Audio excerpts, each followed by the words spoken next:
Thousand Autumns, is a Meng Xi Shi novel. This is an audiobook made by fans for other fans. Disclaimer. The main couple of the story is made up of two men. If you don't like it, don't listen. Thank you. Remember, subscribe and click the bell to stay updated on all the new releases. Enjoy. Chapter 81. The hearts of Hehuan sect's people were not completely identical. This was very much clear from Shen Qiao and Yan Xiao's battle. Although Shen Qiao had reopened his acupoints earlier, his strength could not have advanced this significantly so as to reach its peak within the span of an evening. At its best, his meridians were able to expand, allowing him to recover some of his strength. And his strength at present wasn't much different from that of Yan Xiao. However, fighting against Yan Xiao and Bai Yun would be a more strenuous task.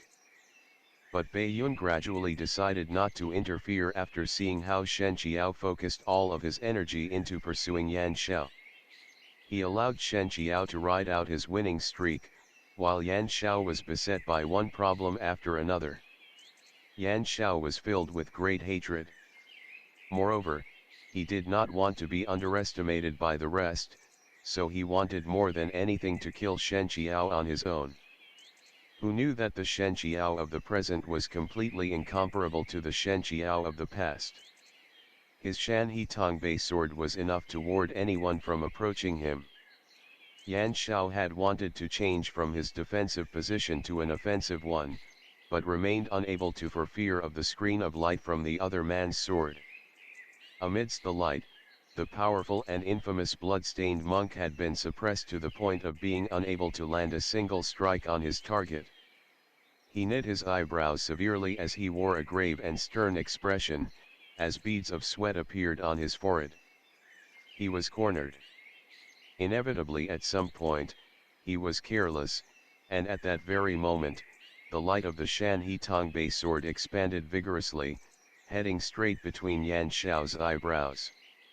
Bai Yun naturally could not sit and watch as Yan Xiao lost his life before his eyes. If he had, then it would be difficult to explain once he returned to Hehuan sect. "What are you two standing there staring there for?"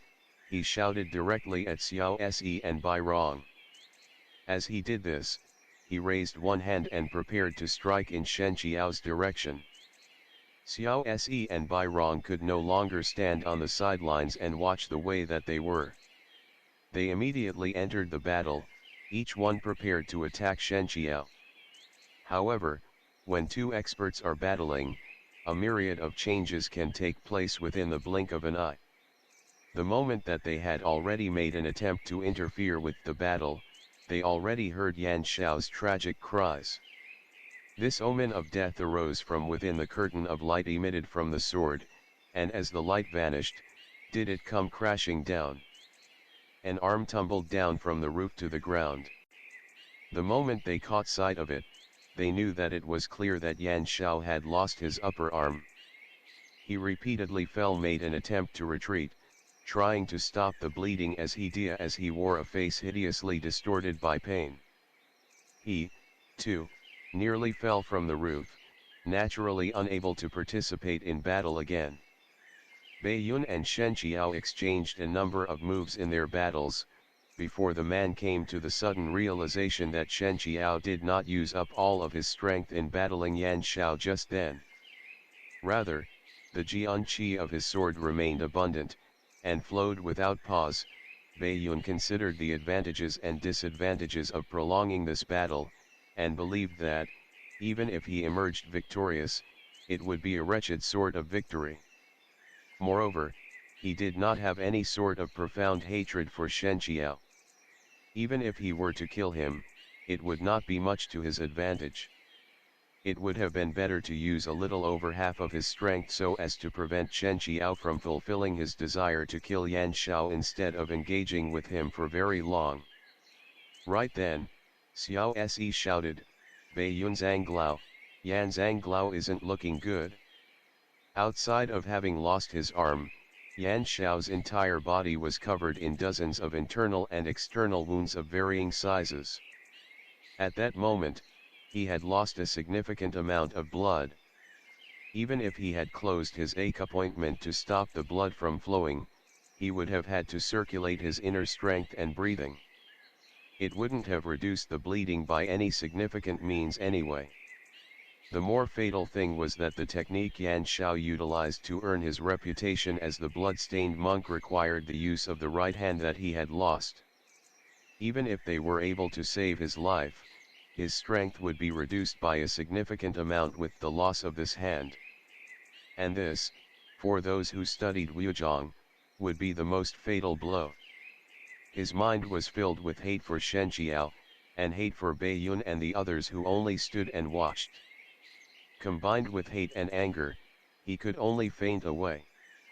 Bei Yun, upon hearing these words, took advantage of this opportunity to escape. Shen Qiao, there will come a day where you will repay in full for the crime you committed of wounding an elder of our Hehuan sect. Shen Qiao responded lightly, there isn't a better day than today, is there? Why wait for some other time when we can settle things here now? Immediately after saying this, he pointed his sword in Yan Xiao's direction and flew directly towards him. Clearly he was taking advantage of the brief moment wherein the man would be unable to strike back and kill him at once. Bei Yun was taken aback. It seemed that he did not expect Shen Qiao to be so persistent. At once, he rushed ahead, with one hand ready to strike him. It was right at this moment that Bai Rong flew past. With the slender fingers of her soft white hands, she produced sky-blue lotus flowers, their appearance fine and exquisite, elegant and charming. It was too much for anyone's eyes to take in. However, Shen Qiao's sword swept across them, and the curtain of light from his sword split into tens of thousands of images in a split second, forcibly dispelling Bei Yun and Bai Rong's offensive maneuvers, even causing Bai Rong to strike Bei Yun with one of her hands. Bai Rong! Bei Yun shouted, angrily. Bai Rong let out an "Aya" as she responded, sweetly, Bei Yun Zhanglao, please forgive me. It was because of that vile traitor. After saying this, her flowery steps became even lighter. The sleeves of her robes almost appeared to carry lotus flowers within them, each one emerging one after another like that of phantoms, bursting into bloom upon Shen Qiao's body. Though they were beautiful and lithe, an expert would know at first glance that each layer of lotus blossoms were actually layers of true qi. Her Qinglian seal was most impressive in this way. If the Wuzhong of its user was powerful enough, then a terrifying amount of true qi would be contained within each blossom. The attack was like that of a surging wave, continuing endlessly, with one wave crashing upon the other, each one more powerful than the last. At that moment, her use of the Qinglian seal was utterly unmatched. Shen Qiao, who had come in close physical contact with her, experienced this, and came to the knowledge that the true qi she had sealed within each of her attacks was nothing at all like the internal strength that she had possessed back when they had first met each other. Bei Yun did not have any interest in battling with Shen Qiao any longer. He took advantage of the fact that Bai Rong and Xiao Se had entangled him and carried the unconscious Yan Xiao as he prepared to leave. He had even said in a distant voice, Hehuan sect will return and ask for a lesson from you some later day. Xiao Se had also been wounded. He originally did not have any desire to continue fighting. Seeing Bei Yun leave, he had also wanted to go along. Who would have thought that Shen Qiao's gaze immediately fell upon him, and the Shan He Tong Bei sword would follow. Immediately he received another large wound on his back. As fresh blood gurgled and spilled across his clothes, he let out a cry of pain, and immediately used his Qinggong to his utmost ability to carry him far away without even looking back. In a blink of an eye, he had already blended into the boundless night, and his silhouette could no longer be seen. Shen Qiao had wanted to continue pursuing him, but Bai Rong had cornered him without allowing him to escape. She was on the opposing side against Shen Qiao, and she had already taken no small number of lives before. Time and time again did she show sympathy for Shen Qiao, especially at the Bailong Temple. Had she not hindered Xiao Si's pace, there was a high chance that both Shen Qiao and Shou would not have been able to escape from them. With regards to this, Shen Qiao did not take into deep consideration the favorable impression he had left upon her, nor did he treat her with significant heartlessness. At that moment, Bai Rong once more hindered his pace, and did not allow him to chase after Bai Yun and the others. He also could not have laid an attack on her. All of this made him inevitably crestfallen. Seeing his expression, Bai Rong burst into laughter, and was the first to put an end to their battle. Shen Qiao, seeing her suddenly give up her attack, had also sheathed his sword. Ever since that day you left for Wuxia sect, this poor girl has worried over you so much that she's spent every night tossing and turning in bed, longing to see you again. Only now when I saw that Shen Lang's strength has improved so much that no one ever dares take advantage of him anymore do I feel relieved. But you know, I am so infatuated with you. Time and time again I've helped you in secret and shown you mercy, yet the moment you see me, you're making all this noise with wanting to beat and kill me. You're really heartless. She was beaming as she said these words, her expression completely without the slightest indication of deep sorrow nor pleasant surprise. It was difficult to tell if she meant it or not. Shen Qiao responded earnestly, I shall always bear your kindness in mind. I will never forget it. Bai Rong laughed, covering her mouth as she did, I was just saying it for fun, and here you are, responding so honestly. But you're so beautiful no matter what you do, even I can't help but want to draw closer to you. As she said this, she straightened and stepped towards him. Shen Qiao took 3 steps back, alarmed, while Bai Rong stopped in her tracks and only laughed. Shen Qiao could only think that of how she and Yan Wushi's minds were difficult to fathom. It was no wonder that they were both of demonic sects. Surely enough, they shared some common ground. Would you happen to know where Yan Wushi is attempting to lure Sang Jingxing? Bai Rong nodded, of course I do. They're heading down to the foot of the mountain. If I haven't guessed wrong, Yan Wushi most likely wants to use the city walls as protection to cast Sang Jingxing away. Shen Qiao, who was in a hurry to rush after them, immediately began to head in that direction once he heard this. Bai Rong, however, would not let him leave. I haven't seen you in so long. Is this how you treat those who you owe your life to? Thank you for telling me, Shen Qiao said. Let's talk again some other day. Shen Qiao. At the sound of her calling out his full name, Shen Qiao's feet came to a stop, and he turned around to face her. He saw, however, how her smile had already left her face, and how her eyes, resembling peach blossoms, gazed at him, filled with such complex intent. I haven't thanked you yet. Yan Shao has always seen me as a nuisance, and now that you've inflicted such a wound upon him, I will have one less enemy in the sect.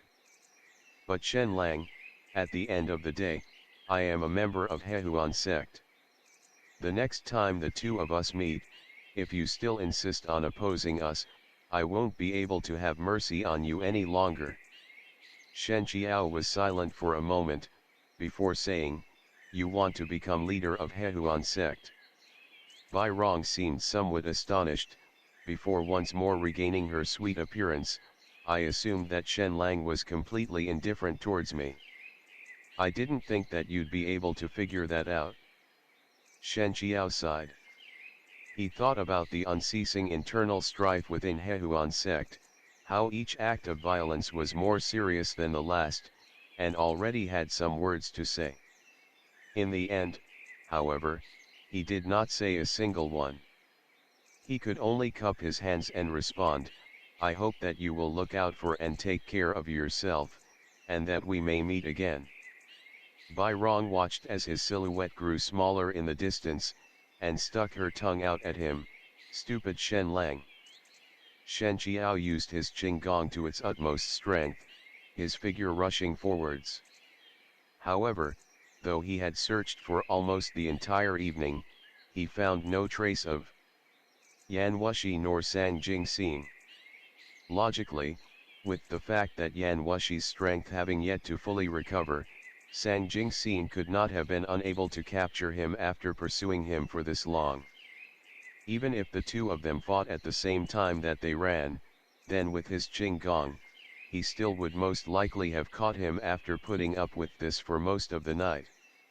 Right then, Shen Qiao had already believed that he very well could have been deceived by Bai Rong, and that the girl had pointed him towards the completely wrong place on purpose so as to make him waste his efforts. But even if he were to return to the small temple to deal with her, he almost certainly would be unable to find her there. Shen Qiao stopped. He took a breath and bent down to look at the Shan He Tongbei sword that he grasped in his hands, before raising his head and looking into the distance. After having spent the entire night like this in a place that he knew nothing about, just how little hope was there in finding a single person? Shen Qiao thought back to the words Yan Wushi had said to him before he left. He closed his eyes, suppressing the rise and fall of emotions. The Shan He Tongbei sword resonated against its scabbard, as though feeling its master's inability to put to words his complex state of mind. Dawn approached, dyeing the vast horizon with hints of grey, as though eager to break open the great abyss of night and bring light to the heavens and earth. Chang'an. This word rose silently from the depths of Shen Qiao's heart. The road north to Chang'an was not especially long. Shen Qiao had also traveled at a pace that certainly wasn't slow, as he just about traveled day and night. This way, only a few days had passed. Though he had just arrived in Chang'an, he already felt that things were out of sorts. The moment he reached the city roads upon entering the capital, he intermittently came upon the figures that belonged to those of the families of guilty subjects being exiled from the city, as well as migrant laborers and convicts being sent towards the capital under the commands of government officials. Before, he had caught sight of these things, but only occasionally if at all. To see both of these things happen at the same time and continuously was completely out of the ordinary. It was right then, when he was resting at a small tea house, that Shen Qiao caught sight of a family who was cuffed by their hands and feet, being led by soldiers on horseback. They staggered onwards, visibly battered. The soldiers escorting them stopped, as though preparing for a break. They all took a seat in the tea house, but the imprisoned women and children did not receive such treatment at all. Every one of them had to sit outside of the tea house, without being given even so much as a drop of water. Shen Qiao whispered a few words to the waiter in the tea house, before approaching the table where the soldiers sat. To have met by chance is to have been fated to meet. This poor Daoist would like to treat you two Lang Jun to a cup of tea. I must ask if you are willing to grace me with your presence. By that time, Shen Qiao had already changed into his Daoist robes. They flowed gracefully upon him, and emphasized without words his appearance resembling that of solemn man of noble character, as though he had already completely achieved Dao. Moreover, his voice was gentle and pleasant to the ear, such that one who heard it even briefly would want to draw themselves closer to him. Though Yuanyang had forbade Buddhism and Taoism, the common people's high respect for Buddhists and Daoists never wavered. On top of this, Shen Qiao himself did not look like an ordinary Daoist. Both soldiers did not dare put on self-important airs, and immediately stood to respond to his greeting. How could we have Daozang treat us? It would be better for all of us to sit down and have a chat. Shen Qiao had already intended to do this. He took advantage of this opportunity to say, "This poor Daoist vowed before Xianzun for to accomplish 99 good deeds within 3 years, and as of yet I have not fallen short of even one. I must ask if both Lang Jun are willing to exert themselves to assist me, and allow this poor Daoist to invite the people sitting outside of the tea house in for some cups of tea, so that they may satiate their hunger and quench their thirst." The soldier laughed. "Daozang, your heart is quite soft. You may do as you like." Shen Qiao had the waiter deliver the cups of tea. The convicted family, upon receiving them, were moved to tears. He then asked once more in passing, "This poor Daoist has seen many families and women convicted and exiled while on the way to the capital. I must ask, has something happened here? Did those subjects wrong His Majesty in some way?" "Oh, they certainly did," the soldier said. "His Majesty wants to rebuild the imperial palace. These people's fathers and brothers, or perhaps even their husbands, were once subjects of the imperial court. Every single one of them submitted a memorial to the emperor expressing their opposition against reconstruction, infuriating His Majesty. They were the ones who caused this. Rebuild the palace." Shen Qiao said, taken aback. "According to what this poor Daoist knows, His Majesty is hard-working and spends very little, as though he were one to not seek a life of comfort and pleasure." "Daozang, I must offer you some advice," the soldier said nervously. "Do not ever utter these words once more when you reach the city. The former emperor indeed did not spend luxuriously and loved his people. But this new emperor isn't like this at all. The crown prince didn't even observe his father's death for even a full month. He even said to the people that they didn't have to either. We don't even have to mention what happened to those who submitted an opposition against him." As Shen Qiao listened to his words, his expression had darkened greatly. His heart nearly skipped a beat from astonishment. Yuan Yang had died. End of the chapter. Stay tuned for more BL.